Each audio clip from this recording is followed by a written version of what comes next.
anu sah jadi guru thariqah kanyahoan aya 40 mawanena aya 39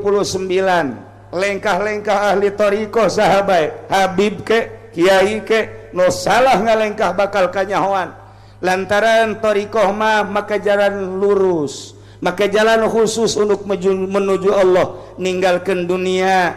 ninggalkan harta ninggalkan makhluk khusus ka Gusti Allah nu mantak carang nu kuat carang nu bisa ana carang nu kuat carang nu bisa teu meunang sambarangan mikir walaupun hanya sekedar zikir zikir teh kabagi dua aya zikir hasanah aya zikir darajah aya zikir darajah tawajuh suluk aya zikir darajah tawajuh tabaruk neangan jelema jang zikir tawajuh suluk pi jelemaeunana hese jasa mungkin sabanten eueuh hiji-hiji acan mungkin sapulau Jawa ai hiji mah meureun dua aya tapi lamun turun saeutik darajah tawajuh tabaruk rada aya asal dicekel ku para kiai kiaina nu anti partai kiaina nu ulah di organisasi komo aju ngudag-ngudag konde mah apkir teh mah kiai nu kos kali eueuh tah mah nah iyalah turun deui urang mah teu bisa tawajuh tabaruk ge atuh zikir hasanah bae zikir hasanah mah tah dina berbagai kitab azkar geus dijelaskeun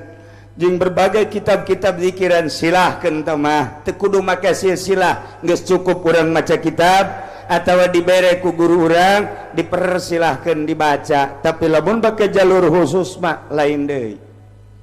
ke kiai kok bisa kitu sih kumaha mimitina ye kieu memeh langit diciptakeun ku Gusti bumi diciptakeun ku Gusti acan encan ayana naon cek Gusti Allah kuntu kanzan lam kuring teh simpenan anu teu kanyahoan ku sasaha rek anu nyaho aja can naon kakarak Gusti Allah hiji fa ahbabtu an uroba kaula mika hayang mika resep hayang dikanyahokeun bahwa kula teh pangeran nu mantak fa khalaqtul khalqa kuring ngadamel makhluk cek Gusti qabadtum min nuri dicokot ti Gusti dijadikeun lauhil mahfuz dijadikeun aras dijadikeun kolam dijadikeun langit dijadikeun malaikat